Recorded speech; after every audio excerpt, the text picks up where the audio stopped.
Do you know how this tiny shield shields your structure from lightning strikes?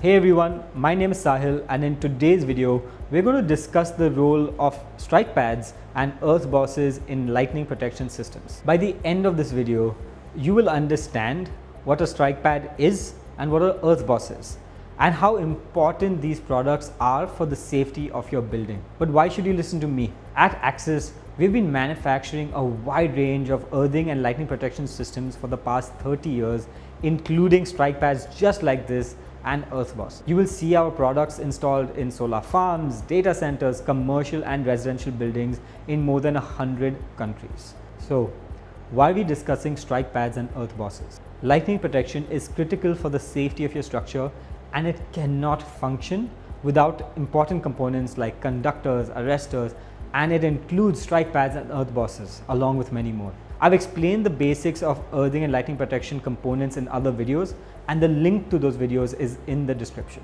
But in this video, let's start by discussing strike pads. Strike pads are an important part of lightning protection systems, especially for buildings with flat roofs.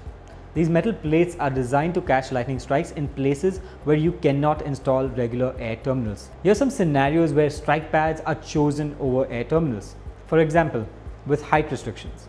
In some cases, a building may have reached its maximum allowable height due to local regulations or structural limitations.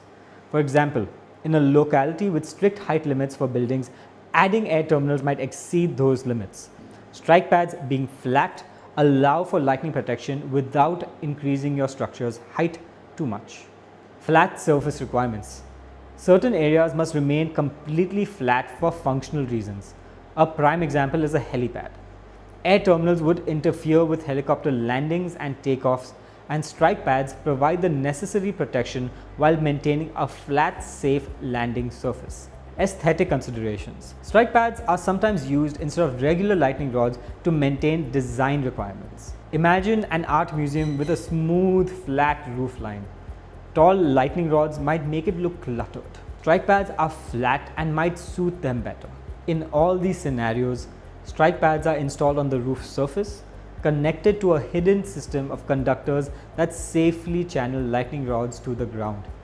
This approach ensures effective lightning protection while addressing height limitations and architectural aesthetics. Before discussing earth bosses, make sure you're informed about the latest product installation techniques, different applications, and updates on the electrical industry. Subscribe to our weekly newsletter. You will find the link in the comments. Now, let's discuss the earth boss. An earthing boss connects earth electrodes to down conductors in a lightning protection system. It has a threaded hole to attach the conductor. This component is made up of copper, brass or bronze, and it provides for a safe path for the lightning current to dissipate into the ground. But how does it work?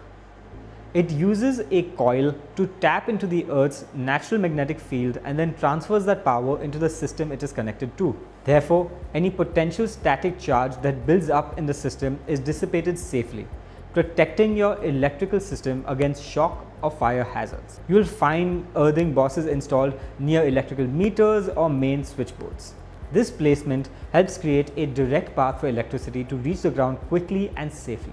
I hope you now have a clear understanding of strike pads and earth bosses. Please remember that any type of calculations and installations for lightning protection systems should be carried out by a competent and authorized engineer.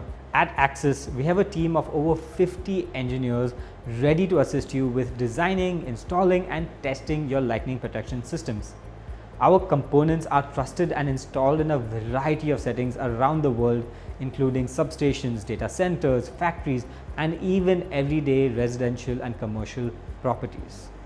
Before you move on to the next video, you can learn how to test your lightning protection system. Learn by watching the video right here.